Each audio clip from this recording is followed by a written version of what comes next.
Yandım bir güzelin hasretinden cayır cayır. Yandım yollarını gözlemekten gelmez hayır. Yandım ellerini, gözlerini, sözlerini özlemekten.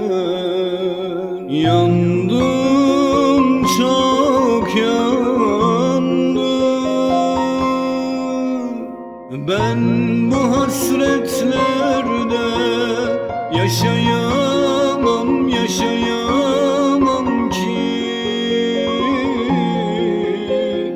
Ben bu özlemlerde dayanamam, dayanamam ki. Yandım onsuzlukta. Ben bu hasretlerde yaşayamam, yaşayamam ki. Ben bu özlemlerde dayanamam, dayanamam ki.